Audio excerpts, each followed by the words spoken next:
Olá, meus amigos, bom dia, paz do Senhor, ou boa tarde, boa noite, não sei agora você vai estar assistindo esta lição de hoje, mas fica aqui os nossos sinceros agradecimentos já pela sua presença, nos prestigiando aí mais uma vez em nossos canais esses que estão alocados aí no YouTube.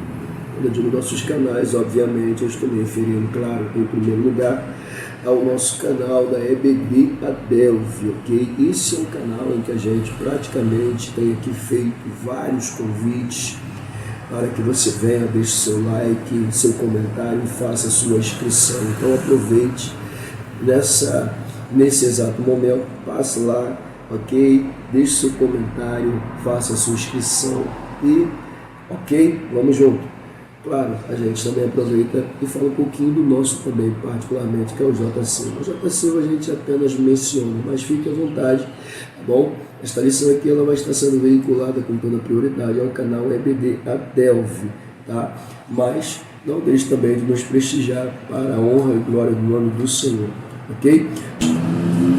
Como já disse para vocês, eu sou o pastor José Francisco, também conhecido como J. Silva, e nosso papel aqui hoje é fazer menção, alusão sobre a lição de número 13, ok? Última lição do nosso trimestre, finalmente chegou a última lição. Pois é, durante esses 3 meses, nós estudamos copiosamente esta lição. E é claro, foi uma lição que marcou com certeza, porque ela veio no momento certo. Eu digo até que ela veio com muito mais força do que a que a antecedera, ok? Essa aqui eu acho que deveria ter vindo antes daquela, mas ela veio também num bom horário. E eu acredito que Deus tem feito coisas extraordinárias, tem ensinado de forma linda ao seu povo como se comportar, como portar-se diante das adversidades que nós estamos enfrentando nesse mundo atual, ok? Então é uma lição que, embora tenha mostrado, né, a vida desse homem, a vida desse grande ícone da Bíblia Sagrada que é Jó, com certeza é um tema bem atual, tá bom?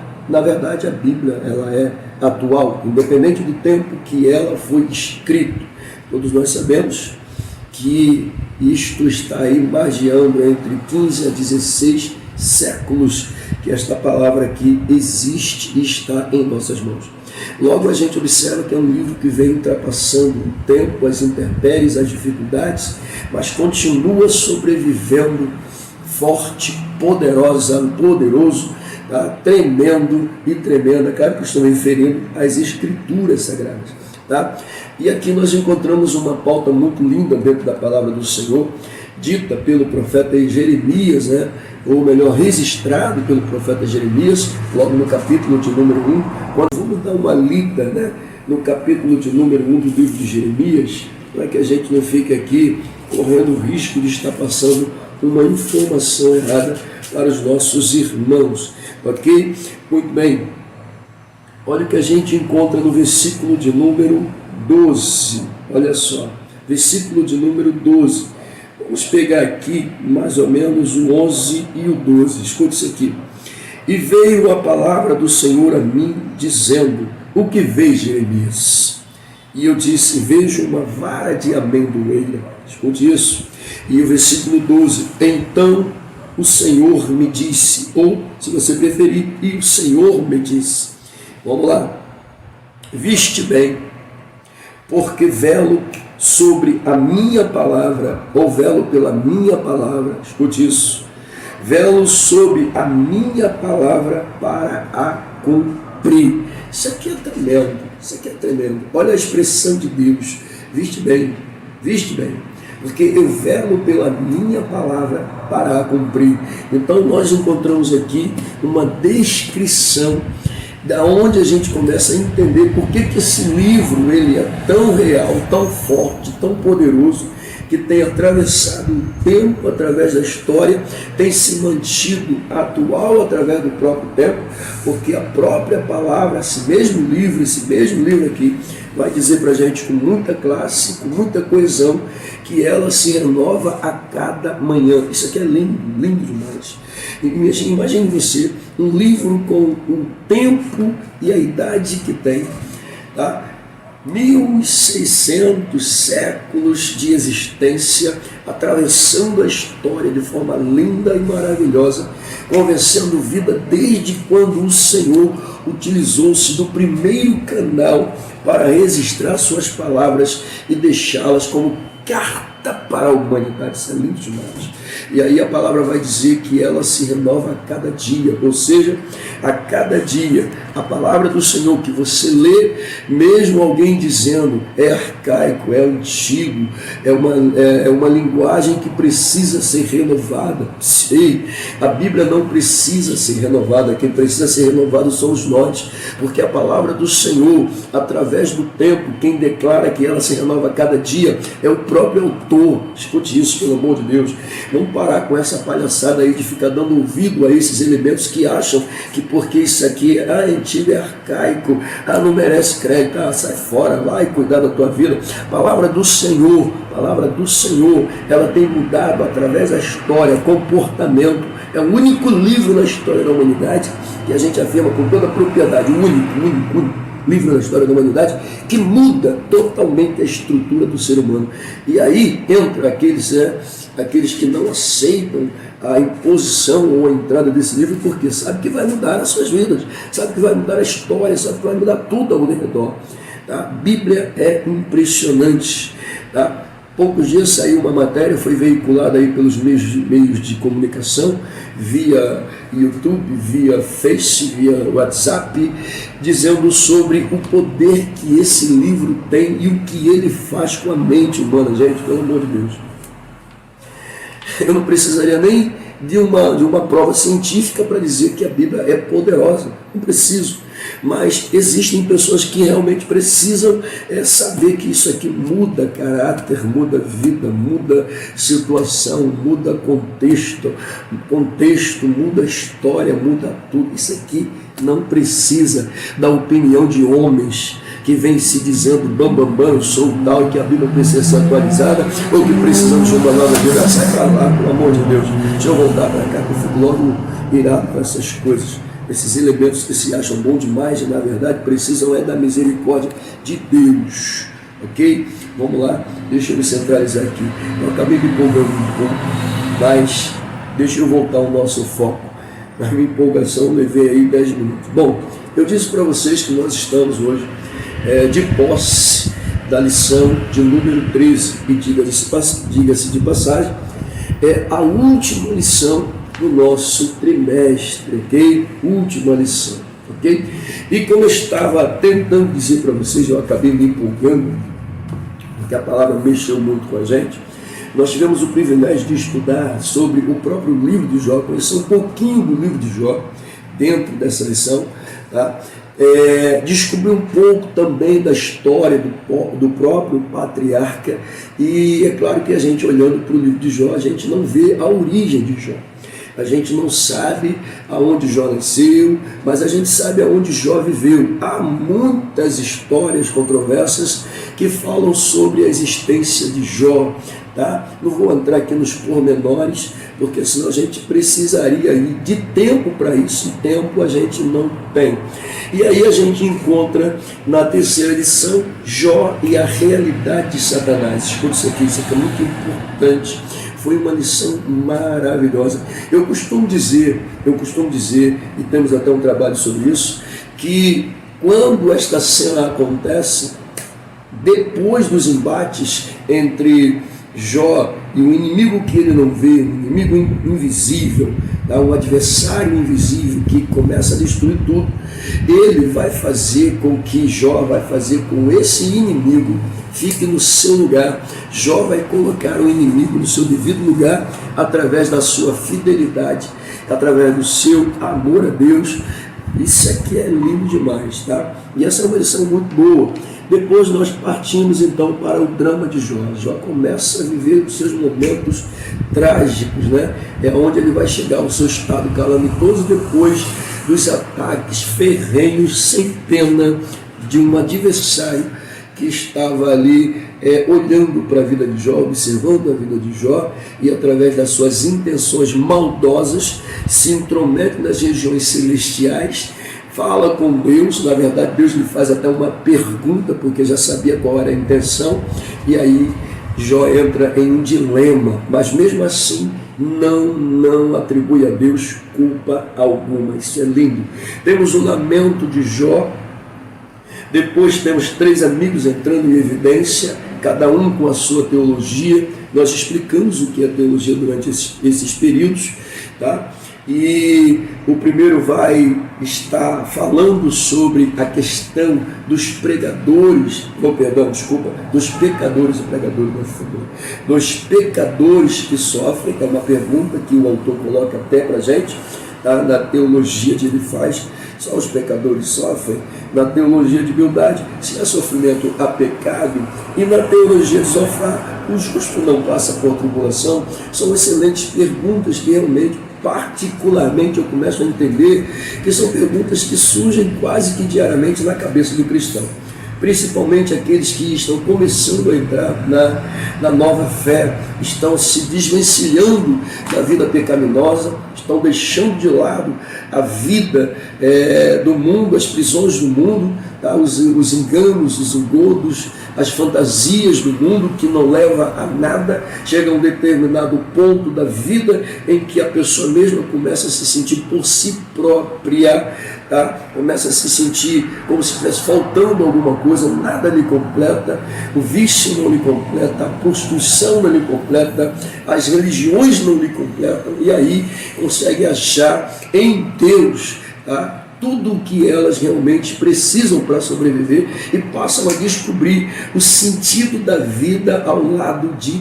Deus, e descobre que é muito mais precioso, tá? Então são perguntas que comumente a gente lida com elas, mas a gente aprende também através desses elementos e através dos argumentos de Jó, que tudo isso aqui está inserido como aprendizado, que vai ser a última lição desses amigos em evidência, traçada por Eliú. Na teologia de Eliú a gente vai ver justamente essa questão, tá, do sofrimento, onde o jovem vai colocar o mesmo como uma escola, tá, como uma área pedagógica de ensino, e a gente vai ver isso. Mas é claro, antes da gente chegar em Eliú, tem mais 2 lições que foram magníficas também, que é a lição de número 9, onde Jó fala sobre a inescrutável sabedoria, gente, de Deus. Isso aqui é impressionante. É nesse ponto aqui que vai nascer a ideia do argumento, tá, da lição de número 12, que foi a lição da semana passada. Jó aqui começa a demonstrar um pouco da sua sabedoria, e quando Jó começa a falar, os 3 amigos, que automaticamente já não tem mais o que falar, se calam para ouvir o patriarca. Escute isso. É bem importante também observar que durante todos os diálogos apresentados pelos 3 amigos, Jó refutou todos eles. Mas quando a gente chega na lição de número 10, que é a última defesa de Jó, a gente vai ver Jó fazendo uma analogia, né? Trazendo para sua realidade o tempo em que ele vivia, que ele tinha a presença de Deus, que ele achava, né? Porque estava sem a presença de Deus agora. Então, no tempo em que ele vai dizer com muita propriedade, no tempo em que o Senhor estava na minha tenda e que a minha casa era abençoada, em que eu era visto e respeitado por todas as classes, onde as pessoas me davam ouvidos, onde eu agia, sabe, com justiça, com esmero, com dedicação. E aqui eu começo a entender por que Deus declara logo lá no início do livro, tá? Nos primeiros capítulos, porque que ele declara com tanta evidência no momento que Satanás se intromete na região celestial, juntamente com os outros anjos, né, que são os filhos de Deus. Ele aparece ali e Deus faz uma pergunta, né? Não vou chamar isso mais de capcioso, mas parece que Deus está querendo provocar o inimigo com aquela pergunta. Tens tu visto o meu servo Jó, justo, temente, reto, fiel, enfim, meu Deus do céu. E aqui esse Jó, na lição de número 10, ele vai demonstrar isso com muita propriedade, a defesa de Jó. Só que aí ele observa que quando ele traça seus cunhos de defesa, parece que ele está querendo utilizar-se desse argumento como justificação. E justificação foi uma das coisas que Jó disse para Bildade, inclusive, que ninguém consegue se justificar diante de Deus. A mesma declaração que ele diz para Bildade, ele faz. Ninguém consegue se justificar diante de Deus. Ou seja, ele está dizendo, eu não vou conseguir me justificar diante dele, não tem como.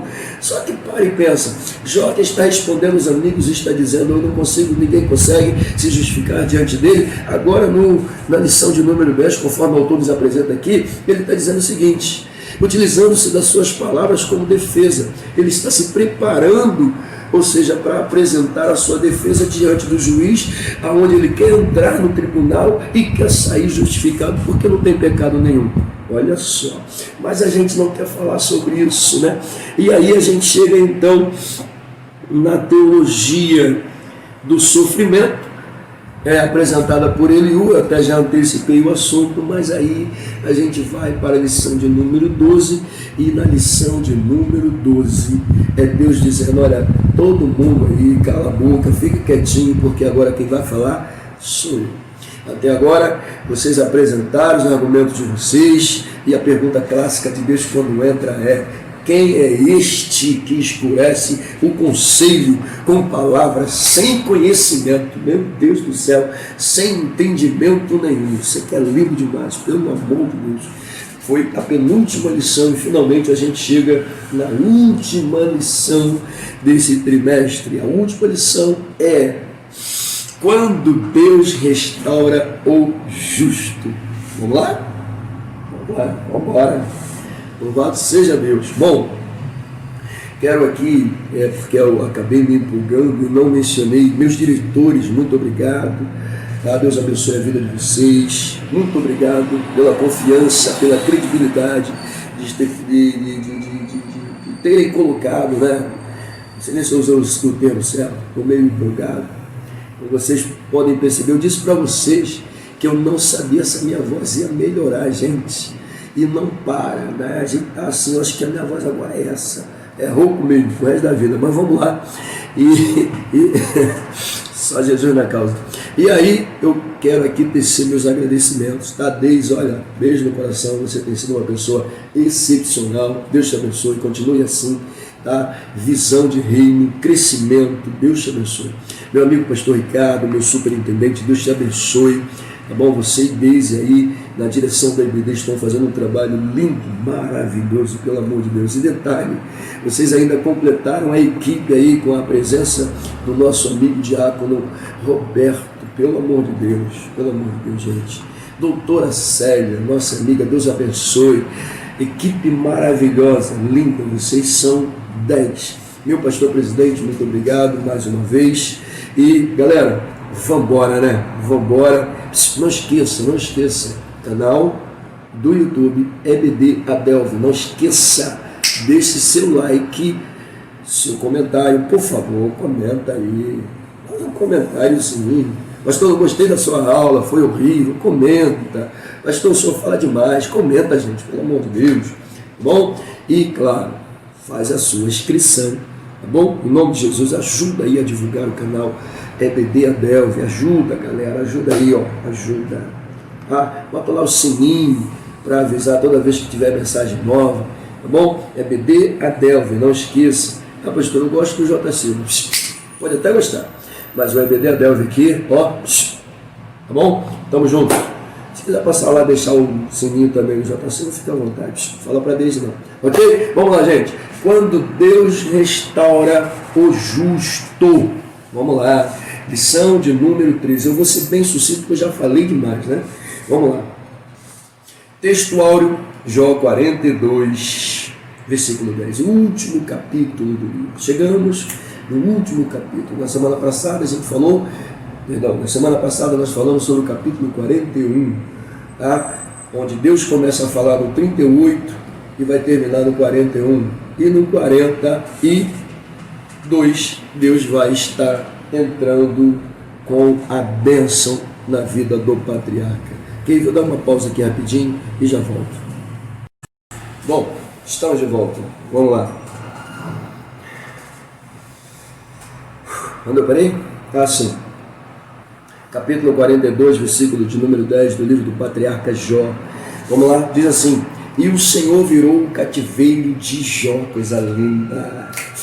E o Senhor virou o cativeiro de Jó quando orava pelos seus amigos. Olha que coisa linda.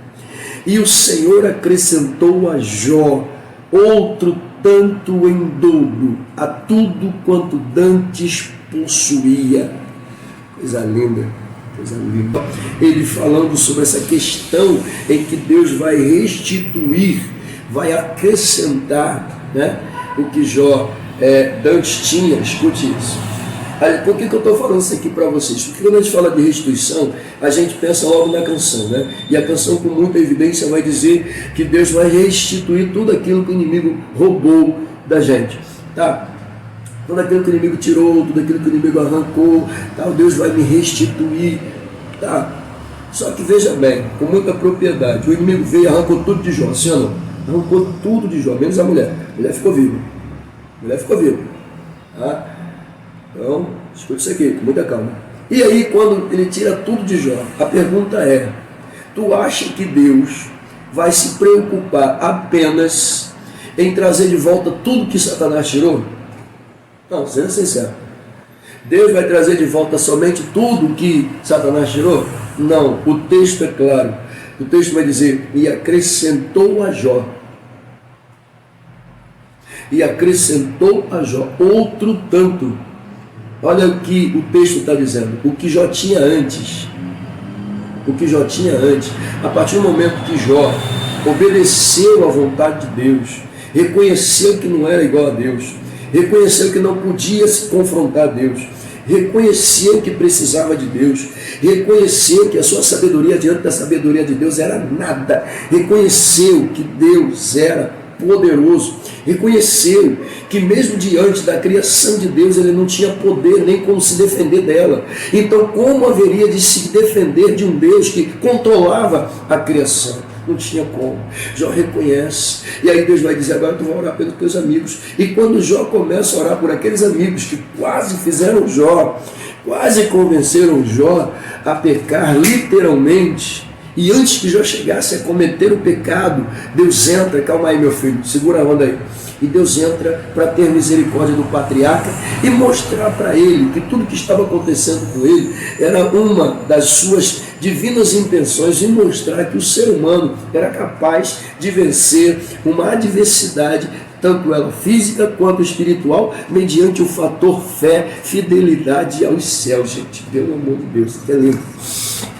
Tá? E aí tu acha que Deus vai se preocupar apenas em que Jó recupere tudo? Não, Jó não só recupera, mas ele também vai ter de Deus acrescentado tudo que antes possuía.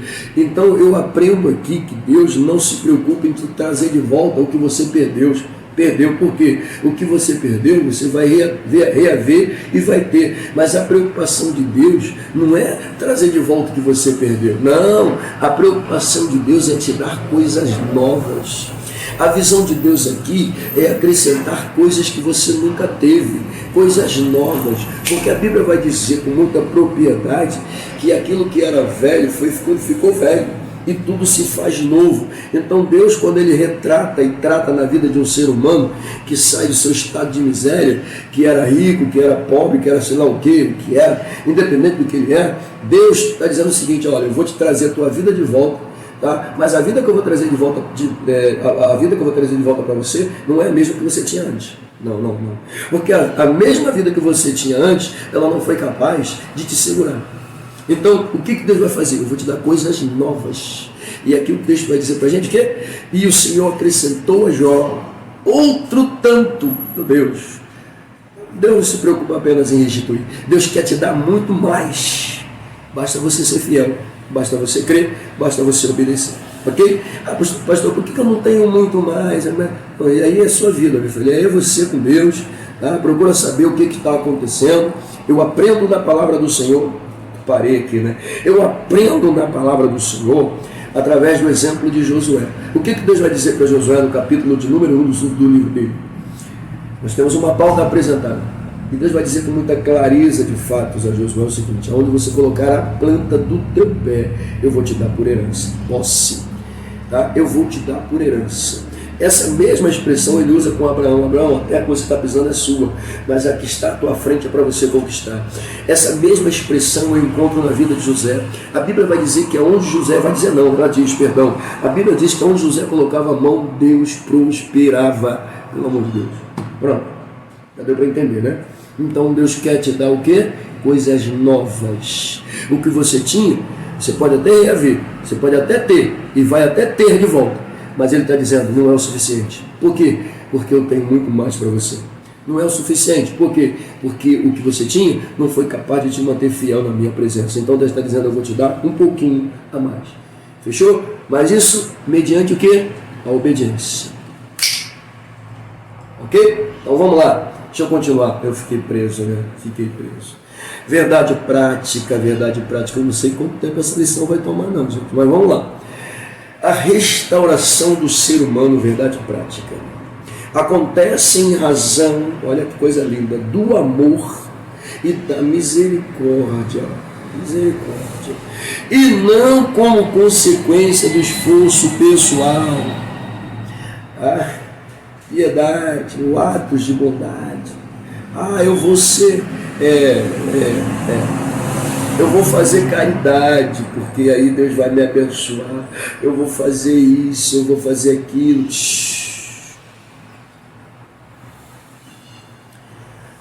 As obras são importantes. As obras são exigências de Deus. Eu tenho que fazer obras? Tenho obrigação de fazer. Obra é trabalho. Obra é ministério. Obra é chamada. Obra?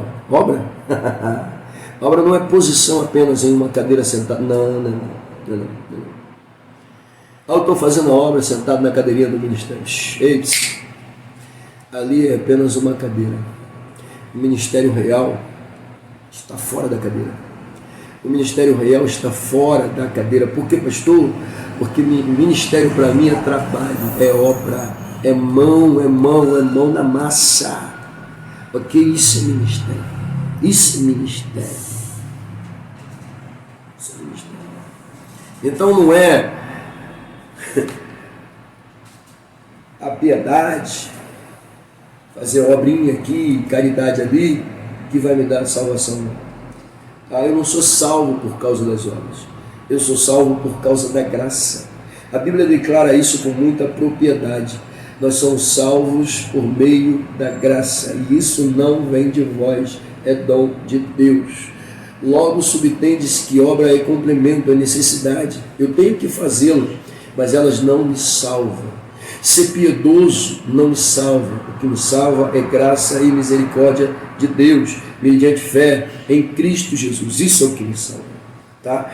Claro, uma vez entrando dentro dessa ideia, eu começo a entender que eu preciso continuar fazendo o trabalho que Cristo designou para que eu fizesse, ou para que eu faça.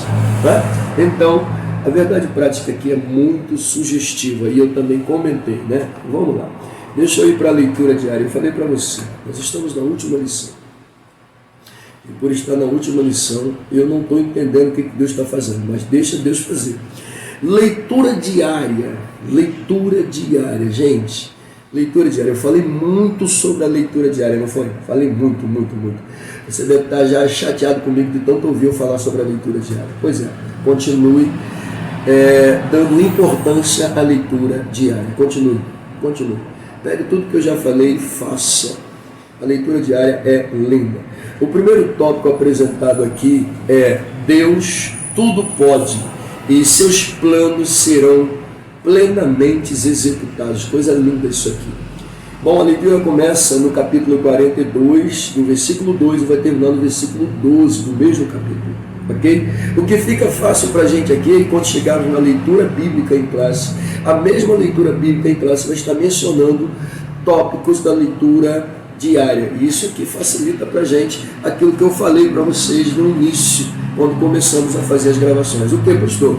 Eu falei que quando você começar a estudar a lição, você nunca deixa a Bíblia fora, tá, da sua vida. Mantenha a Bíblia sempre perto e faça o quê? A leitura recomendada pelo autor dentro da leitura diária, nos capítulos apresentados, porque você vai descobrir muito mais coisas que servirão para a lição na hora da aplicação. É isso, ok? Mas essa daqui facilita para a gente, porque toda ela está baseada também dentro da própria leitura bíblica em classe, então fica muito mais fácil para a gente, tá bom? Número 2, a beleza de uma experiência pessoal com Deus, a beleza de uma experiência, coisa linda isso aqui, que isso, forte demais. A repreensão de Deus aos amigos de Jó. Não vou falar não, tá? Já falei muito. Os amigos de Jó obedecem à ordenança de Deus. Coisa linda, né? Deus restaura a sorte de Jó e lhe devolve tudo em dobro. O último estado de Jó foi melhor que o primeiro. Pegou a visão aqui? Olha o que eu disse. Tu acha que Deus vai se preocupar apenas em trazer de volta o que o inimigo tirou da tua vida? Ah, não vai. Por quê? Porque seria fácil demais. Não faz sentido na visão de Deus. Eu tratei de volta tudo que eu tinha, que eu conquistei, o inimigo tirou, eu perdi, foi embora. Aí Deus vai trazer de volta. Na linguagem de Deus, querido, não é suficiente trazer de volta tudo que o inimigo tirou, não. Não. Na visão de Deus, é restituir em dobro, é melhorar o estado. Se antes era um, Deus está dizendo, agora vai ser outro. Por quê? Porque essa é a vontade de Deus, ok? Deus restaurou a sorte de Jó? Sim. Deus trouxe tudo que Jó tinha perdido? Sim. Só que Deus trouxe melhor. Veja bem, Deus já... Tudo bem, o inimigo tirou? Foi permissão minha. Eu vou trazer de volta, tá? Mas olha só, vai vir aí com um que a mais. O que, pastor? Vai vir aí com algo a mais. Como assim vai vir dobrado? Deixa eu voltar para lá. Leitura bíblica em classe, queridos. Nós temos 17 versículos em pauta, ok? Bom, então respondeu Jó ao Senhor e disse: bem, sei eu que tudo podes, e nenhum dos teus pensamentos pode ser impedido. Que coisa linda é essa? Jó descobriu isso aqui. Jó descobriu isso aqui mediante o que? As perguntas de Deus. As apresentações de Deus mudam o pensamento de Jó. Pelo amor de Deus, gente, isso aqui é lindo demais.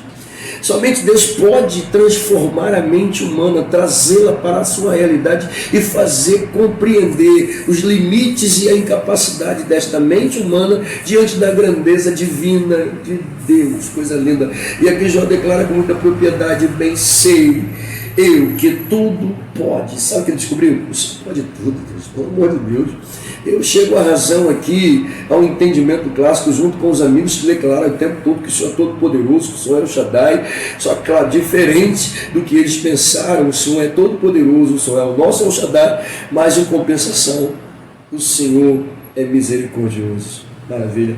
E nenhum dos teus pensamentos, das tuas intenções, pode ser impedido. Ou seja, ninguém pode impedir o Senhor. Ninguém pode impedir o Senhor. Jó está vendo isso aqui, escuta isso aqui, Jó está vendo isso aqui, depois que Deus declara sobre o domínio que ele tem sobre a lua, sobre o sol, sobre o mar, sobre o universo, sobre a questão, meu Deus do céu, da mecânica divina, Jó se rende. E quando Deus vai dizer assim, olha só, e tem duas criaturas aí, o Bemonte, o Leviatã, e você diante deles, qual é a tua reação? Ninguém consegue lidar com essas criaturas. Isso aí assusta, são poderosos demais, não tem como. isso aí me assusta, isso aí me apavora, eu tenho medo disso aí. Ninguém consegue dominar esses bichos, Deus. Aí Deus vai dizer para Jó: Jó, eu domino o sol, eu domino o mar, eu domino o Bermonte, eu domino o Leviatã. Fica tranquilo, eu tenho domínio sobre todos eles. Pelo amor de Deus, se eu tenho domínio sobre todos eles, Jó, sei o que eu não posso fazer com esse sofrimento, Jó. O que é esse sofrimento na tua vida para mim, Jó? Isso é nada, Jó. Só que eu permiti, Jó, para tu aprender, Jó, para tu aprender, Jó, a valorizar, sim, que um pouco mais da nossa intimidade, do nosso contato, Jó. Eu permiti, porque tu era o mais poderoso, Jó. Tu era o mais rico da região, Jó. Então foi permissão minha, fica tranquilo. Eu permiti, não foi para te arrebentar, para te humilhar, não, Jó. Não, Jó, não. Não foi para te envergonhar também, não, Jó. Não foi não, fica tranquilo, fica tranquilo.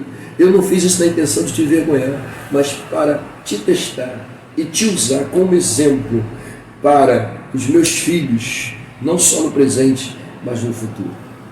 Pegou a visão? Quem é aquele? Quem é aquele? Dizes tu que sem conhecimento encobre o conselho.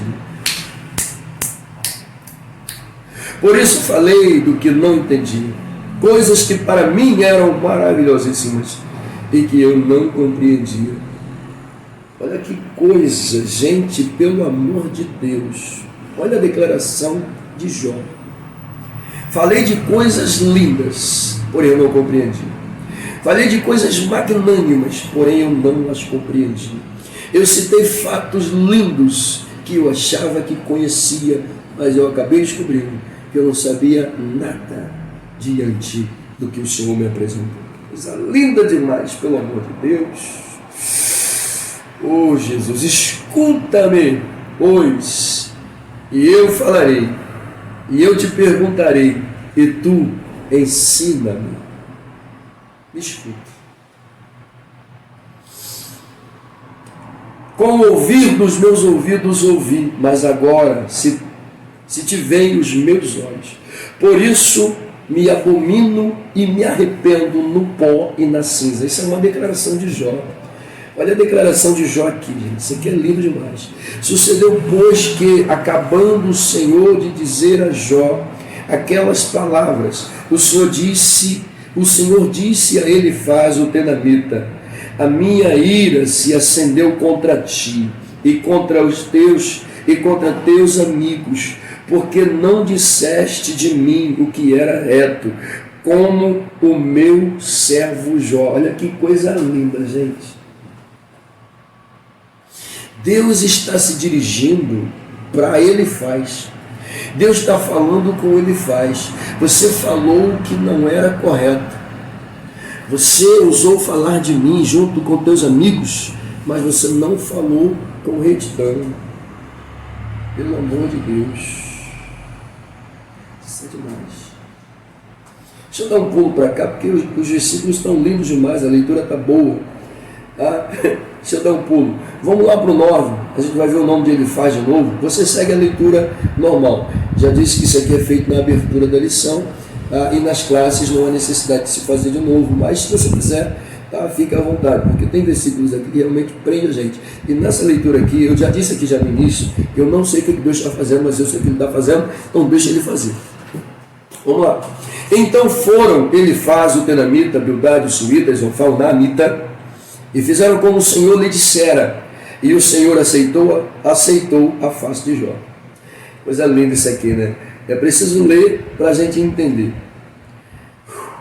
E o Senhor virou o cativeiro de Jó, quando orava pelos seus amigos. Aqui, eu vou parar aqui, vou deixar para você terminar a leitura, tá bom? Aqui é importante se observar, porque ao mesmo tempo que Jó declara que não conhecia, e quando Deus termina de falar com Jó, Deus vai falar com os amigos de Jó, e quando Deus aponta os amigos de Jó, Jó vai mandar Jó orar por eles. E quando Jó começa a orar pelos amigos, significa que Deus está sendo misericordioso com os amigos também. Deus vai mudar o cativeiro de Jó, ou seja, Deus vai mudar a situação de Jó. A expressão cativeiro remete-nos ao quê? A uma prisão. ou a um estado de prisão. A um estado onde a pessoa se encontra prisioneira, escrava, cativa.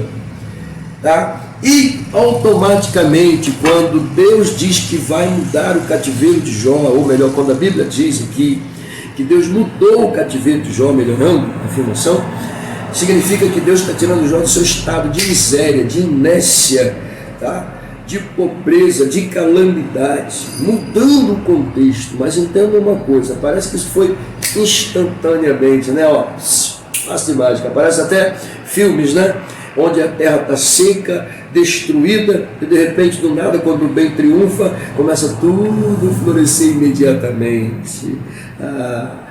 Aquela cena do filme do Rei Leão, quando ele assume o trono, e lá no final ele assume o trono, né? O filho do esqueci até o nome do leão lá, pai dele, né?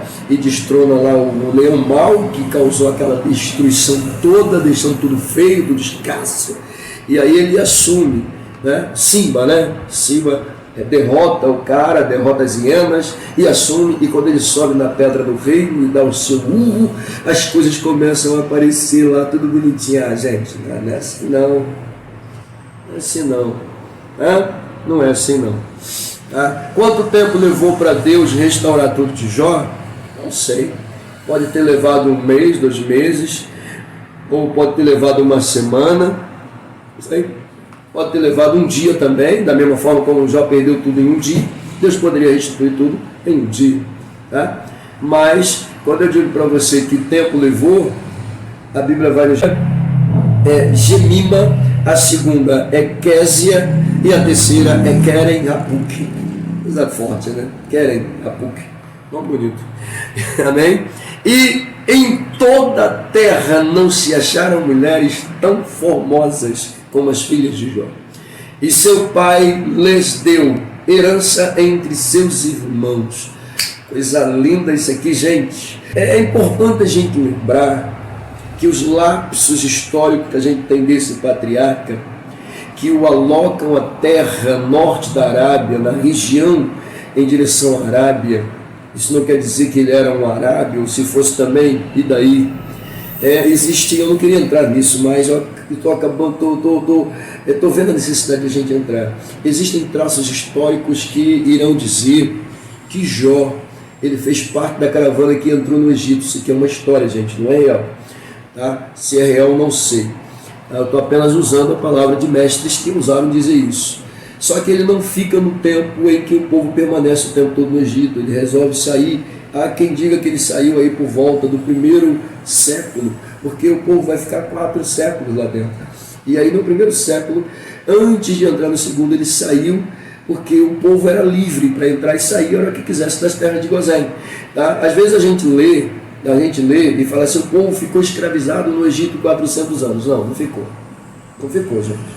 O povo entrou com liberdade, foi habitar as terras de Gozém, e habitando as terras de Gozém, que eram próximas às regiões do mar, tá? E ao rio, o rio Nilo, inclusive, era uma terra boa, terra do prado, tá? Uma terra de grande produção, e foi justamente para essa terra que os filhos, tá, de Israel, de Jacó, descendente de José, foram habitar. E por que foram habitar ali? Foram habitar ali porque eles eram diferentes do povo egípcio. O povo egípcio era um povo totalmente dados às preocupações da vida, por não dizer quase que supersticiosos. Eles raspavam todos os pelos do corpo, cabeça, né? As únicas pessoas que viam-se com o cabelo ou uma pequena trança eram as crianças. O restante era todo mundo rapado, porque eles tinham medo de piolhos, tá? Então parece que a terra do Egito era uma grande produtora de piolhos. Então, para se ver livre disso, eles se depelavam praticamente todos os pelos eram arrancados, depilados dos seus corpos. Okay? E os israelitas eram cabeludos, aquelas roupas todas cobertas, aquela coisa toda.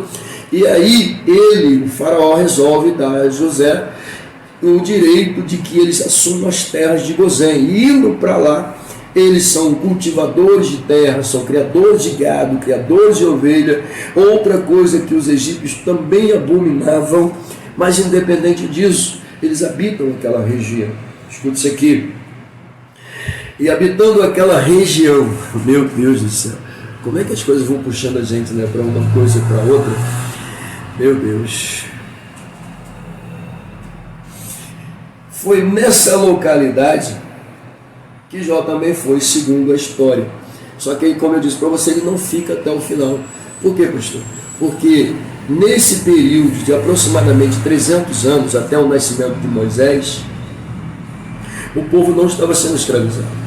A Bíblia vai revelar com muita clareza que depois da morte de José, se levanta um faraó que não conhece José, ou ignora conhecer a história do hebreu que salvou o Egito da fome. Ignora, porque aquilo estava registrado nos anais da história dos egípcios. Mas há outra história por trás disso, e vai dizer que essa geração faraônica que resolveu assumir o trono eram inimigos da dinastia que antes estava no poder.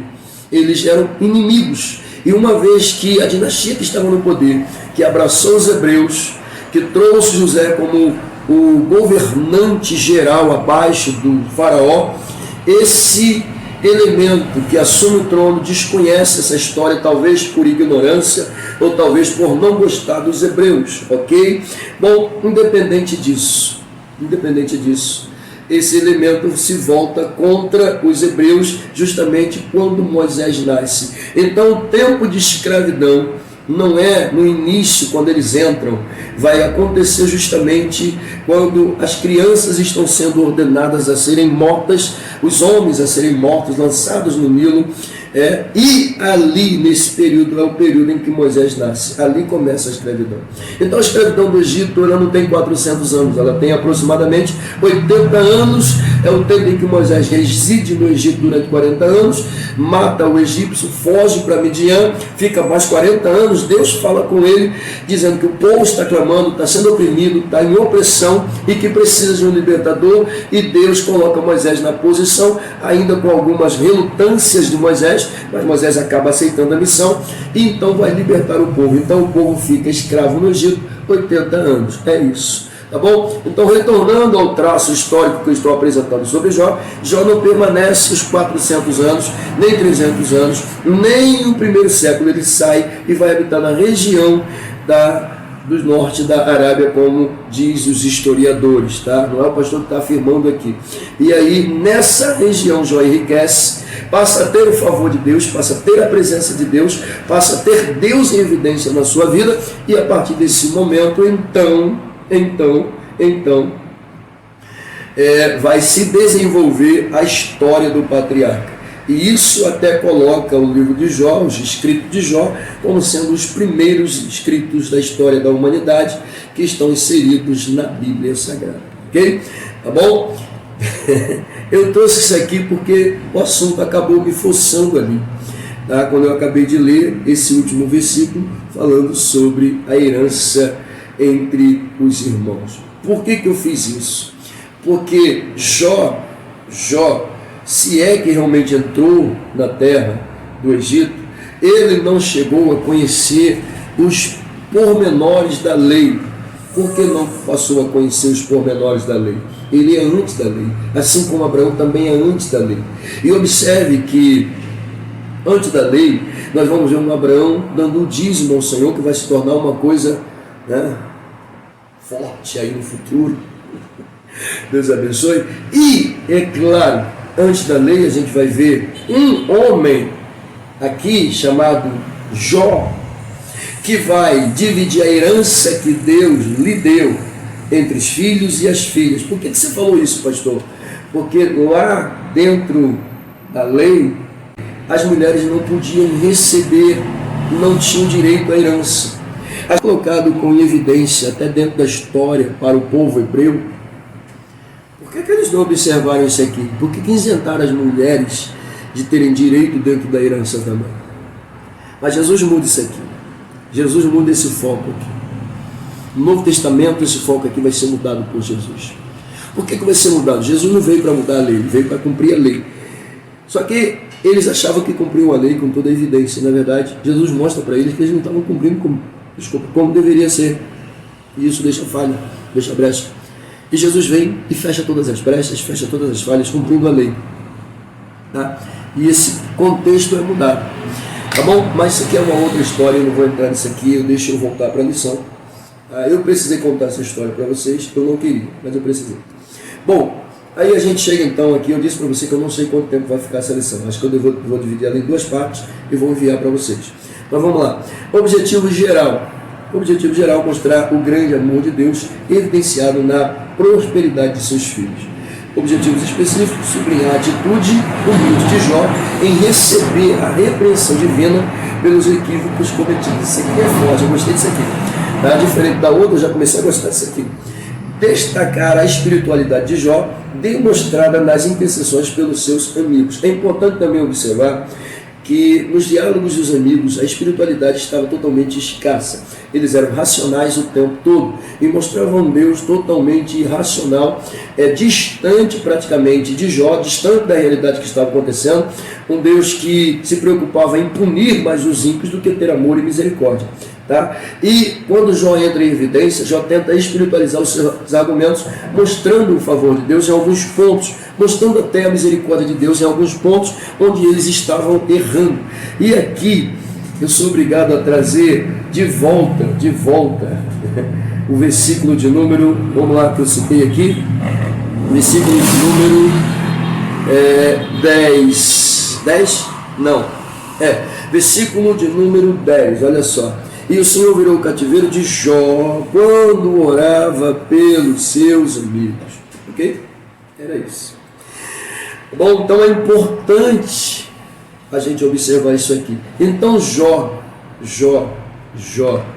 se preocupou em mostrar um Deus o tempo todo também dentro da dimensão espiritual, coisa que eles não se preocuparam em fazer. E uma outra declaração também aqui, além dessa que eu acabei de citar, tá? Sobre a questão de Deus mudar o cativeiro de Jó e acrescentar os anos, inclusive de vida de Jó também. Deus fez isso. Tá? Deus aceitou a face de Jó. E Deus vai usar Jó aqui como exemplo, dizendo que os amigos, tá, não fizeram como Jó fizeram. Olha só, tá? Vocês não fizeram como meu servo Jó fez. Eu li isso aqui, vamos lá, deixa eu ver isso aqui. Foi assim: sucedeu, pois, que acabando o Senhor de dizer a Jó aquelas palavras, o Senhor disse a ele, faz o Tenamita, a minha ira se acendeu contra ti e contra teus amigos, porque não disseste de mim o que era reto, como o meu servo Jó. Era isso. Não disseste o que era reto de mim ao meu servo Jó. Tá? Meu Deus, vamos lá, deixa eu voltar para cá. Bom, falta o quê? Comentar sobre o último estado de Jó e suas implicações positivas para o entendimento do livro. Bom, e aí a gente chega na introdução, gente. Bom, o autor fala aqui que vai ser tratado sobre a restauração de Jó, claro. E à medida que se trata sobre a restauração de Jó, tá? Isso vai acontecer porque Jó humildemente reconhece seu estado, sua incapacidade e se humilha diante de Deus. E quando ele faz isso, ele alcança a misericórdia, o favor de Deus e, é claro, o prazer de ter a presença de Deus, de declarar piamente: os meus olhos viram o Senhor. Amém? Vamos lá, meus amigos. Saindo então aí da introdução, onde Deus é extremamente gigantesco apresentado, a gente chega então no primeiro tópico da lição, cujo título o tema, o tópico mesmo, como eu acabei de citar, é a humilhação de Jó. O capítulo, né? Tem gente que usa isso aqui como tema, como tópico, no capítulo, independente da forma como você vai usar. Tá? Importante é que você destaque isso aqui. Eu costumo chamar de tópico, porque eu abordo o número 1, 2 e 3 como subtópicos. Se eu chamasse de tema, eu iria chamar o número 1, 2 e 3 de subtemas, também de subtópicos. Não vai interferir em nada, tá, gente? É apenas uma forma da gente se manter centrado no que a gente está fazendo. Há quem cite isso aqui de capítulo, também não tem problema nenhum. Da mesma forma como a lição, eu particularmente uso o título. Há quem prefere usar tema. Gente, isso não interfere. O importante é você seguir a regra, obedecer a regra, não se perder na regra. Tá? Se vai usar título, se vai usar tema, se vai usar tópico, subtópico, capítulo, não importa. Tá? Vai com tudo e mantenha-se centrado na sua aplicação. Então deixa eu voltar para cá no meu subtópico de número 1. Jó. O Jó humilhado. Capítulo 38, 39 e 40 serão expostos aqui realidades da onipotência de Deus e da incapacidade de Jó. Tá? Isso aqui é lindo demais. É ao mesmo tempo que demonstra a capacidade soberana de Deus, fala também da sua sabedoria divina, incalculável, inalcançável. E é claro, a sabedoria de Jó diante dela como incapaz, impossibilitada. E Jó se convence disso. À medida que Deus começa a lhe fazer pergunta, o patriarca, ele aceita o fato, reconhece o fato, tá? E descobre que os seus questionamentos eram nada diante da grandeza de Deus. Maravilha. Os livros professores, fiquem à vontade, esmiuce mais. Deixa eu ir para o subtópico de número 2, reverência e submissão. Bom, e aí o autor vai dizer que diante da assombrosa visão da criação de Deus, aquela, lembra? Que Deus apresentou para eles? Pois é. Duas criaturas assombrosas, mas não é somente as criaturas. O próprio universo se mostrou gigante demais, inalcançável aos limites da mente humana. Jó percebe que não sabe nada, porque Deus começa a lhe fazer perguntas maravilhosas. E a primeira delas: aonde você estava, Jó, quando eu criava a terra? Pelo amor de Deus, gente, que é isso? Aleluia, meu Deus do céu. E aí a gente finalmente chega no capítulo 42, aí de acordo com o autor colocando para a gente a evidência, e uma declaração linda de Jó é: bem sei que tudo podes. Lindo demais. E aí vai dizer que esse versículo demonstra a atitude de reverência, de submissão de Jó diante de Deus. Gente, isso é lindo demais. Percebe? O autor vai dizendo, tá? Tudo o que acontece em sua vida tinha um objetivo, tinha um propósito, tinha um desígnio, pelo amor de Deus, gente. Eu fico empolgado com essas coisas, pelo amor de Deus. Então aí o autor vai dizer que era tolice questionar a sabedoria de Deus.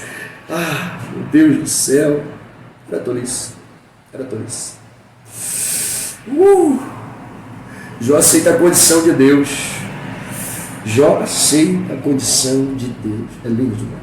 Olha o versículo que o autor coloca aqui. Quem é aquele, dizes tu, que sem conhecimento encobre o conselho? Jó está querendo saber, porque a pergunta de Deus aqui foi muito clássica, né? Quem é este que sem conhecimento escurece o conselho? Quem é este que sem conhecimento fala de mim? Quem é esse que sem conhecimento traça argumentos sem saber de nada? Quem é esse? Jó está querendo saber de quem o senhor está falando. Será que é de mim? Será que é dos meus amigos? Em outras palavras, Deus está falando dos amigos, está falando de Eliú, está falando dele mesmo. Ó, você também está inserido no contexto, tá? Verdade. Meus amigos, fiquem à vontade. Deixa eu sair desse subtópico aqui. Tem muita coisa rica aqui dentro para vocês explorarem. Façam isso, pelo amor de Deus. Só para vocês verem como é lindo isso aqui. Eu estou apaixonado por essa lição aqui, gente. Vamos lá. Subtópico de número 3. Uma experiência viva. Meu Deus do céu. Que frase é essa, gente? Uma experiência viva com Deus. Coisa linda. Engraçado, né? Do capítulo 1 ao capítulo de número 37. A gente vê 2 e 3, Deus falando, se cala, não fala mais. Do 3 em diante, Jó e os amigos, está todo mundo falando, a gente viu na lição anterior. Está todo mundo esboçando suas falas, suas expressões, seus conhecimentos. Engraçado isso, né?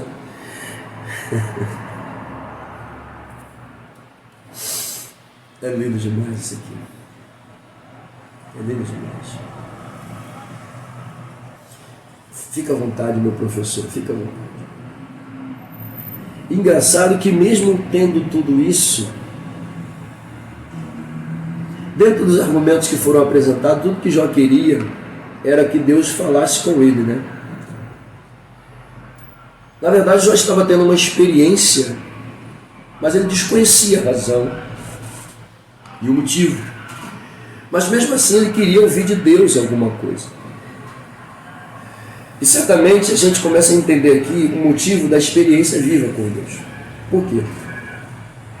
Porque quando Deus se manifesta no capítulo 38 e fala com Jó, ele faz isso por meio de um redemoinho, como foi revelado para a gente. E vimos na lição anterior que esse redemoinho era uma forma teofânica, cuja descrição já foi dito várias vezes nessa lição, ou nesse trimestre, que teofania nada mais nada menos que uma manifestação visível da presença de Deus, ou da glória de Deus. E ali naquele meio, onde o redemoinho era a evidência da presença de Deus, e Deus começa a se dirigir a Jó, Jó vai declarar que está vendo Deus.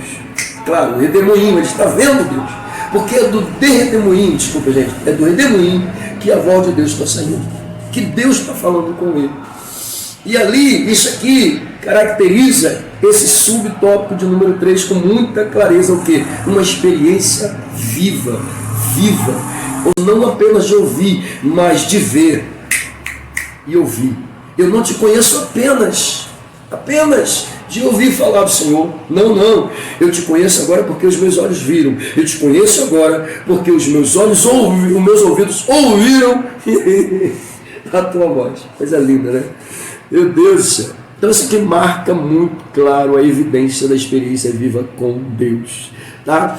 E o autor vai dizer aqui que Jó então muda a sua postura drasticamente. Ou seja, mudar a postura de forma drástica significa uma mudança radical, extremamente radical, totalmente no seu modo de pensar, no seu modo de agir e no seu modo de falar. Ele muda. A gente viu isso. Ele muda dizendo, ele muda declarando. Olha aqui o versículo. Como ouvi, versículo 3. Como ouvi dos meus ouvidos, ouvi. Como ouvir dos meus ouvidos, ouvi. Desculpa. Retratando aqui. É porque a gente está empolgado, a gente acaba errando, né? Vamos lá. Como ouvir dos meus ouvidos. Volta para cá, pelo amor de Deus, não foge não. Ei, fica aí. Fica aqui. Não atrapalha não. Sei que eu estou centrado, mas vamos lá. Como ouvir dos meus ouvidos, ouvi. Mas agora, eu acabei de falar. Mas agora, te veem os meus olhos. Coisa linda. Para Jó, Deus era conhecido apenas de ouvido. Eu falei, né? Mas agora, o patriarca viu o Criador. Essa experiência mudou-lhe a forma de ser. Ok? Fiquem à vontade para explorar mais isso aqui. Deixa eu sair daqui, senão eu não vou sair daqui, gente. Tem muita coisa boa aqui dentro, ó. Só para vocês terem uma ideia, ele fala da experiência viva com o Altíssimo, tá? Quando ele usa o nome de um autor aqui, teólogo, né? Roy Zuck, ele vai falar sobre a questão da experiência viva com o Altíssimo, fala sobre a renúncia dos achismos, tá? Vai falar sobre a questão de reconhecer a natureza, o pó, tá? E rejeitando o conselho da rebeldia, e vai ser então motivo de mostrar que Deus merece ser glorificado em todas as áreas da vida, ok? Fique à vontade para explorar isso aí. Deixa eu sair, deixa eu ir para o subtópico, não, deixa eu ver, tem muito assunto aí. Deixa eu ir para o tópico de número 2, a intercessão de Jó, ok? No subtópico a gente tem o primeiro, a ira de Deus, o segundo, o pecado dos amigos de Jó, e o terceiro, a oração de Jó. Esses 3 subtópicos aqui é impressionante. Primeiro fala sobre a ira de Deus, tá? E veja bem isso aqui, após se dirigir a Jó, o Senhor volta-se para o tenamita. A gente falou isso lá em cima. Por isso que eu falo, quando a gente começa a falar sobre o contexto da leitura bíblica em classe, o assunto está aqui dentro. E aí a gente fica às vezes sem assunto. Então é importante que a gente mantenha o cuidado em evitar de falar, tá? Eu falei, observou, olha aqui como isso aqui é bom para mostrar o que a gente fala, tá? Serve de exemplo e serve de prova de, sabe? Pastor, não tem nada a ver com o que você está falando. Olha aqui, eu falei lá, eu mencionei lá, estava escrito isso. Mas vamos lá, e aí só para a gente ver aqui, quando ele fala sobre a ira de Deus vai se voltar contra Elifaz e contra os amigos, porque eles ocultaram falar a verdade sobre Deus a Jó, eles não falaram com retidão, tá? O autor revela isso aqui para a gente, eles não falaram. Olha o versículo de número 7. A minha ira se acendeu contra ti e contra os teus 2 amigos, porque não disseste de mim o que era reto, como o meu servo Jó, tá? E aí o autor vai dizer que essas palavras, elas diminuem muito sobre o conteúdo teológico do livro de Jó. Estas palavras dizem muito sobre o conteúdo teológico do livro de Jó, ok? Muito importante observar isso aqui, tá bom? Vamos lá para o subtópico de número 2, o pecado dos amigos de Jó. Qual foi o pecado dos amigos de Jó?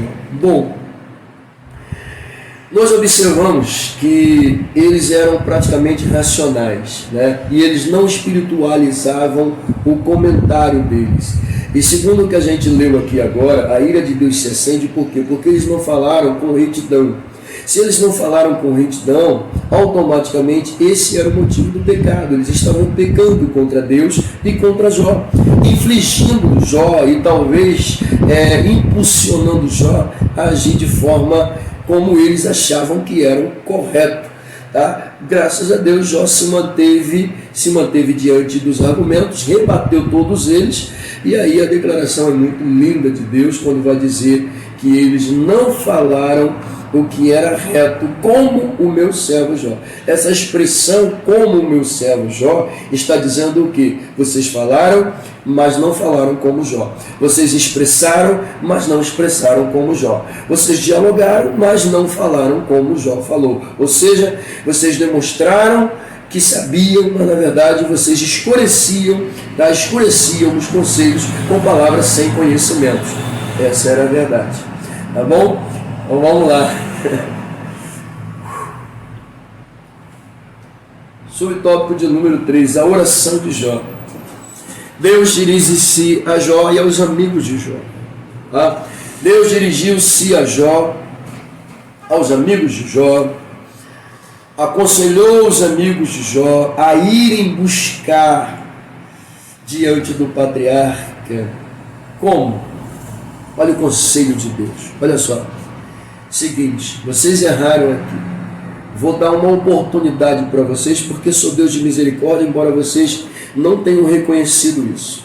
Olha aqui como é que eu sou Deus de misericórdia, quando vocês disseram que eu sou todo-poderoso e mostraram que a minha soberania, que é poderosa demais da conta, e vocês nem imaginam tanto quanto é, nem sabem quanto são, o quanto ela é. Então entenda uma coisa: sou misericordioso e sou soberano, tá? E a minha soberania não está acima da minha misericórdia. Aqui um pouquinho de misericórdia. E dirijam-se a Jó.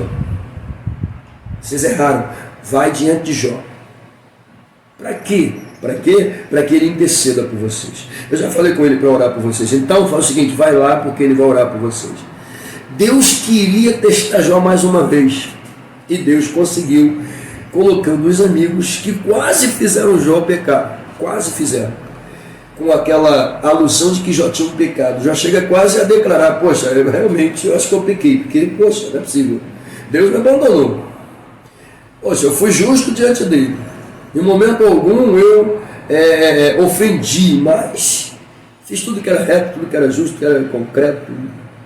Poxa, procurei exemplificar de forma máxima o nosso relacionamento, mas mesmo assim ele virou as costas para mim, parece que me abandonou, não estou entendendo mais nada. Então isso foi fruto de quê? Dos argumentos dos amigos, tá? Mas mesmo assim Deus ainda foi bom com Jó, ok? Então Jó vai orar pelos amigos, e quando Jó faz isso, tá? Com toda a propriedade aqui, vocês fiquem à vontade para falar sobre isso aqui com muita clareza, tá?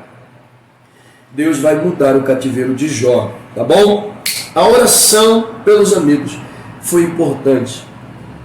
Isso aqui abre para a gente um leque, antes da gente chegar no tópico de número 3, isso aqui abre um leque para a gente aprende que orar pelos amigos é uma vontade divina, ok? Isso aqui entra dentro daquela visão de que Jesus ele coloca com muita clareza o fato de orarmos uns pelos outros, ok? Isso aqui é um exemplo daquilo.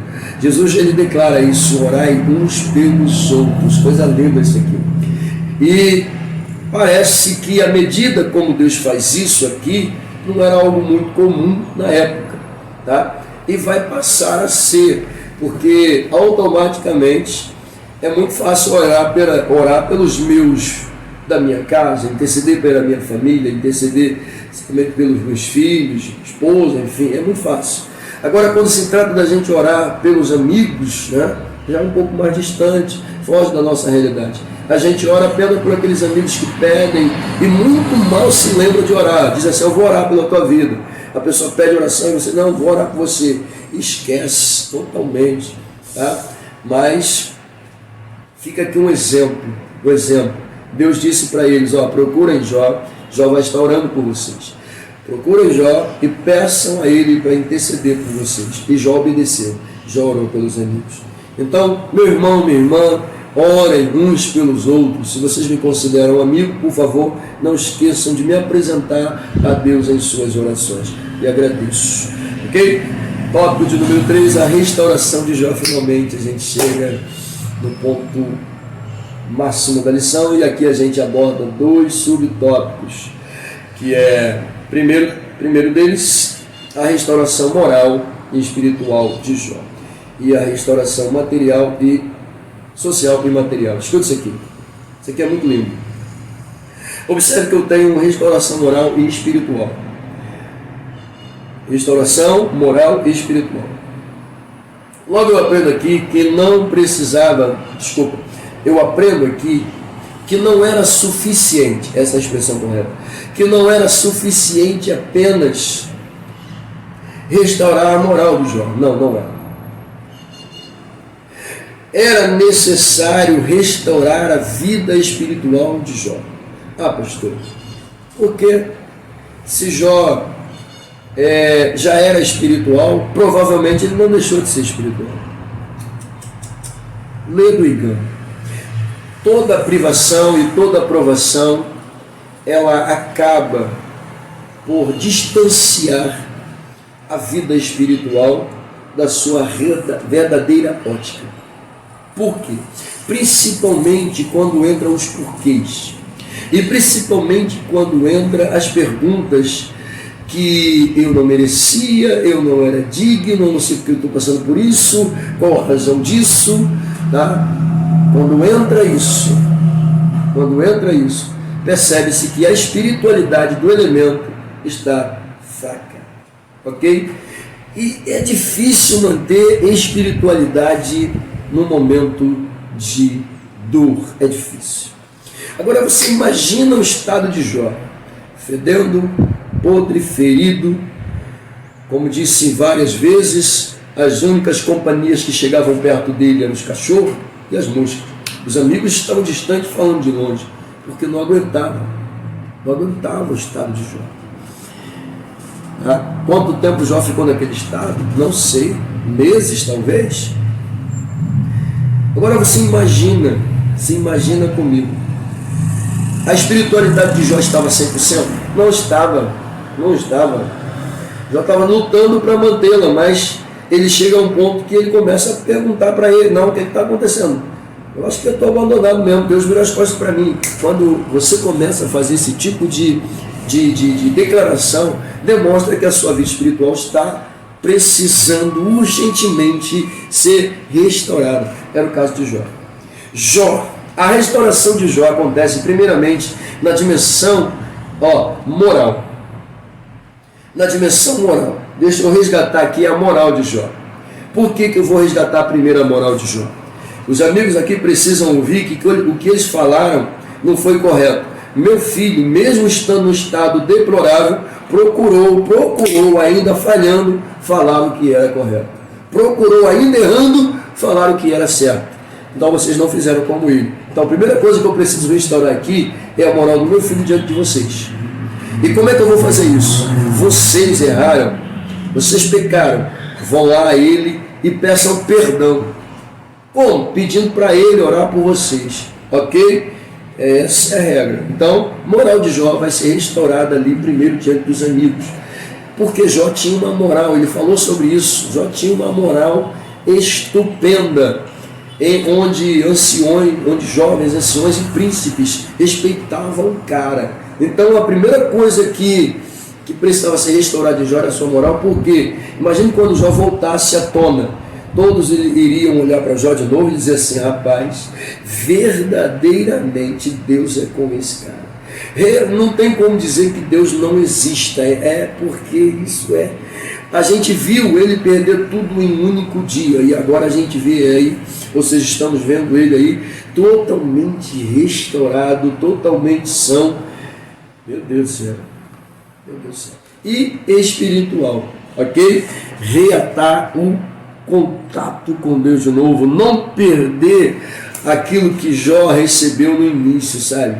Intimidade, Deus entrando em sua casa, Deus conversando com Jó, Deus orientando Jó, Jó perguntando para Deus. Meu Deus do céu, gente, pelo amor, isso aqui é surreal, isso aqui é lindo demais, você ter intimidade com Deus, tá? É bem verdade que a gente sabe que existe muita imaturidade em meio ao nosso povo, existe. Tá? E a gente precisa ter muito cuidado para não correr o risco, tá, de agir como os amigos de Jó agiram, dizer que Deus está fazendo quando na verdade Deus não está fazendo, dizendo que Deus ele é quando na verdade Deus está dizendo: não sou nada disso que eu estou falando, tá? Então precisamos ter muito cuidado, tá? Muito cuidado, não desperdice o aprendizado nunca, pelo amor de Deus. A falta do conhecimento gera crente bastardo. O que é isso, pastor? Que começam a falar besteira achando que está falando verdade, tá? É o caso desses caras aqui, tá? Eu falo isso porque infelizmente a gente escuta coisas que realmente doem em nossos ouvidos, tá? Me faz lembrar um tempo em que, estando eu em uma consagração de jovem, eu ouvi uma barbaridade sobre uma representação utilizada por um elemento, não convém citar nome, onde o cara com muita propriedade declara que o fato da mula de Balaão empacar diante da ponte onde o anjo estava, ou no caminho aonde o anjo estava, não deixando ela passar, e ele começa a bater nela, e Deus permite que ela fala, ou que ela venha falar, Deus permite que ela venha falar, tá? Tem um termo usado aí: Deus usou a boca de Balaão, Deus usou, pelo amor de Deus, Deus usou a boca de Balaão para falar. Para, crente, para com isso, pelo amor de Deus. A Bíblia diz com muita clareza: Deus abriu a boca dela para falar, Deus permitiu que ela falasse. E o que ela fala? Por que você está me batendo? O que eu fiz contra você? Não, calma aí. Deus usou a boca da mula para falar. Pelo amor de Deus. Acho que Deus vai perder tempo com isso, se Ele é soberano. Fala, filha. Fala, criação. Fala, criatura. Fala aí. Deus permitiu, Ele deu a ela o dom da fala. Ok. E aí, o que ela vai falar? Por que você está me batendo? O que eu fiz para você? Tá? Deus, olha a expressão: Deus abriu, permitiu que a mula falasse. Para com esse negócio de ficar dizendo: Deus usa a mula de Balaão, Deus usa a mula de Balaão, vai para lá. Não era isso que eu queria dizer, não. Eu precisei falar isso aqui porque isso aqui é escola, né? O cara me diz assim: meu irmão, aquela mula era símbolo do Espírito. Pelo amor de Deus. Olha só. Comparar, pelo amor de Deus. Pelo amor de Deus, gente. Deixa eu fui com raiva desse negócio. Vamos lá. Não, E aí eu escutei isso, eu escutei agora recentemente uma. Pelo amor de Deus. Lúcifer agora queria ser maior do que Deus. Pelo amor de Deus. Vou colocar meu trono acima dos anjos. Meu trono, tá? Porque o trono, quando Jesus desceu, o trono ficou vazio, tem um trono vazio do lado de Deus. E detalhe, Lúcifer queria ser maior do que Deus. Vai aprender, meu irmão. Pelo amor de Deus, vai falar besteira. Pronto. Desculpa, eu não gosto dessas coisas.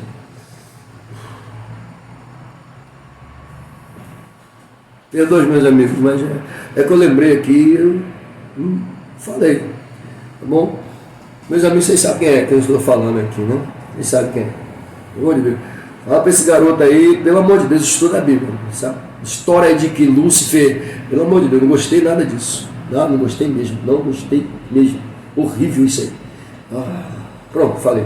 Não ia nem falar, né? Falei. Deixa eu voltar.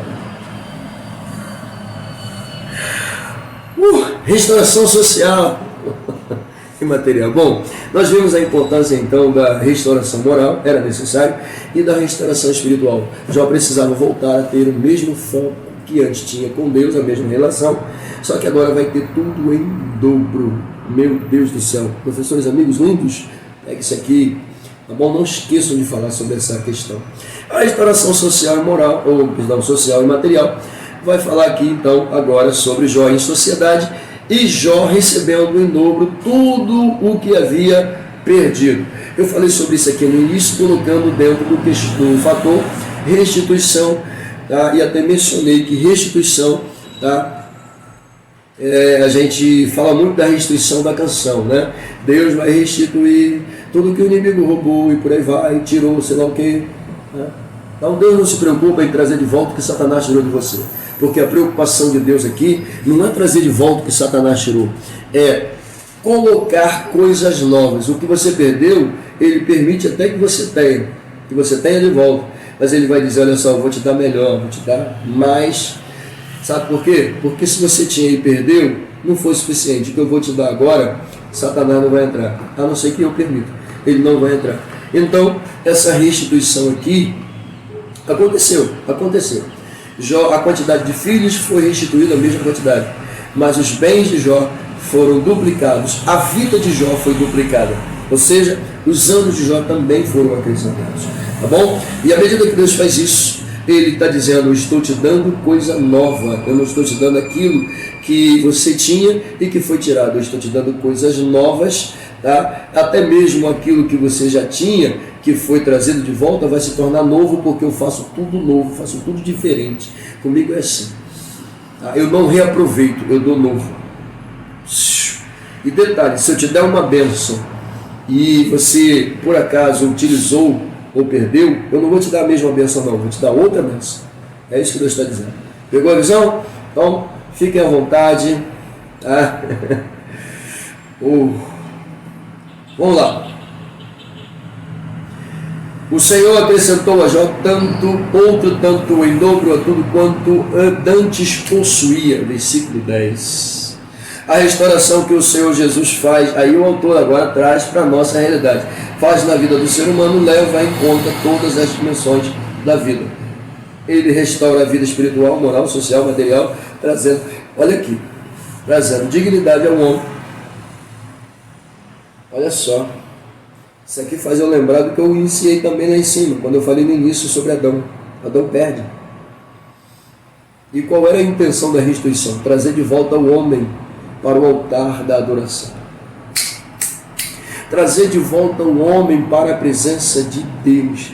Trazer de volta o homem a ter contato com Deus de novo, porque o homem havia perdido, se distanciou, se afastou, violou uma ordem de Deus, se sentiu envergonhado, se ocultou, se escondeu entre as folhas, as árvores. E Deus, sabendo onde estava, mas pergunta por perguntar, aonde você está? E ele vai dizer, eu vi que era o Senhor, então eu me escondi. E aí Deus pergunta, por que você se escondeu? Por acaso você comeu da árvore que eu disse que não era para comer? E aí ele vai dizer com muita propriedade, sim, a mulher que o Senhor me deu e eu comi. Ele não teve nem a coragem, a ousadia de assumir a culpa e de dizer, sim, Senhor, eu comi. Ele vai dizer, a mulher que o Senhor me deu. Eu até costumo dizer que depois que Adão colocou a culpa em Eva, ninguém assume culpa de nada. Todo mundo é culpado, menos quem cometeu o pecado ou o erro, né? Então, depois que ele assume o fato de dizer que a mulher que Deus havia dado, ele não está só culpando Eva, não. Ele está culpando Deus, ele está dizendo que o culpado é o Senhor. Eu não te pedi mulher nenhuma, o Senhor me deu ela, e ela fez eu pecar, então o culpado era o Senhor. Ele está tendo o disparate, a ousadia de culpar o próprio Deus e culpar a mulher, quando na verdade não era para ele fazer. Ok? Ah, pastor, mas se ele não tivesse comido, e aí nós íamos ter aqui um contratempo. Eva comeu, né? Porque a Bíblia diz que ela comeu. Ela sabia da proibição, sabia. Tanto que ela vai dizer para a serpente, Deus disse para não comer. Só que a serpente vai dizer, não, claro, Deus disse para não comer, mas, claro, no dia que na hora que você comer, você vai se tornar igual a ele. Ou seja, ela se deixou levar pelo argumento e vai dar para Adão.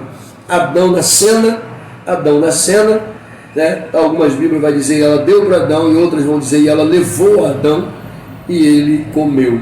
Ou seja, ele não teve nem a coragem, ele não teve nem a força de resistir, ou mesmo olhar quem estava enganando a mulher. E se ele olhasse para a serpente, ele com certeza poderia deferir sobre ela uma palavra de Deus, condenando pela atitude dela e ignorando de comer. Ele poderia ter feito isso. Mas eu não vejo a queda como o fim de tudo. Eu vejo a queda como uma oportunidade de Deus se dirigir à humanidade caída, deformada, pecaminosa, e dando a ela uma oportunidade de se levantar e de pegar aquele adversário que a fizera cair e colocá-lo no seu devido lugar, como Jó fez aqui. Entendeu? Jó fez o que todos nós deveríamos fazer. Pois é. Você viu Jó usar o nome do cão? Não. Você viu Jó se dirigir a ele? Não. O que Jó vai dizer? Eu recebi de Deus. Ele tirou. Se ele tirou, por que não receber também? Então veja bem o que Jó declara. Só que a gente não, a gente quer colocar, quer apontar. Miguel sequer, né, dirigiu qualquer atribuição de maldição ao danado. Mas no embate, o que Miguel vai dizer? O Senhor te repreenda. Sabe o que ele está dizendo? Não tenho tempo para perder com você. Sai da minha frente. Derrotado tu já foi pelos meus mãos. Já te derrotei, quer que eu te derrote de novo? Não. Miguel não precisava nem falar. A atitude dele já estava dizendo, olha só, tu já te derrotei uma vez, vou te derrotar sempre. Então faz o seguinte, não tenho tempo para perder contigo. O Senhor te repreenda e foi embora. Então, gente, o grande problema de muitos crentes é ficar dando evasão e sentido ao cão. Eu gosto muito de uma história, de um livro que eu li, A Poder em Suas Palavras, onde o autor resiste à história de um pastor e ele escuta um barulho dentro da sua casa. E quando ele escuta um barulho assustador dentro da sua casa, ele morre. Eu tentei me segurar o máximo possível, como fiz nas outras aulas, mas não deu. Vamos lá. Chegamos então ao final, aprendemos de forma clássica muito com esse trimestre. Aprendemos muito com esse trimestre. Aprendemos que a sabedoria humana diante de Deus é nada. Aprendemos que os conselhos sem conhecimentos são obscuros e não possuem retidão. Aprendemos de forma muito clássicas que Deus é aquele que restaura, é aquele que traz de volta, é aquele que restitui. Aprendemos que Deus é um Deus de misericórdia, enquanto uns estavam vendo que Deus não era. Aprendemos muitas coisas boas. A lição é mega, ultra importante. Veio num momento bom. Tá? E aí, para finalizar a última frase, o autor vai dizer assim: Jó provou que o diabo estava errado e que Deus estava sempre certo. Moral da história: Deus sempre vai estar certo. Não importa a atitude que ele venha tomar, por mais dolosa que seja, Deus vai estar sempre certo. O fato é, a gente não quer sofrimento. A gente não quer, ninguém quer sofrimento. Sofrimento é ruim. Por mais leve que seja, todo sofrimento é horrível. E sabe o que é mais horrível ainda? É quando você começa a sofrer antes de acontecer, né? Pelo amor de Deus, já tem gente que tem síndrome de sofrimento, sofre antes de acontecer, já vai sofrendo. E crente então parece que tem o síndrome inteiro, né? Começa a sofrer antes de acontecer. Então, meus irmãos, sofrimento ninguém quer, eu não quero, nem você, ok? Então valorize. Deus abençoe, Deus abençoe. Fica aqui minha oração, meus sinceros agradecimentos. Espero que essa lição sirva de cunho aí para os nossos professores, a quem eu também transmito um abraço, um beijo no coração de todos, e me sinto extremamente honrado por ter, tá? E também um corpo de professores que estão aí entendendo a visão da nossa IBD e principalmente a visão da Adelve. Gente, valorizando o ensino, colocando o mesmo em evidência e fazendo com que o nome do Senhor seja glorificado. Então, professores, Deus abençoe. Alunos, Deus abençoe. Não esqueça, deixe o seu like, deixe o seu comentário e, por favor, faça a sua inscrição. EBD Adelve rumo ao céu. Beijo no coração de vocês e até a próxima.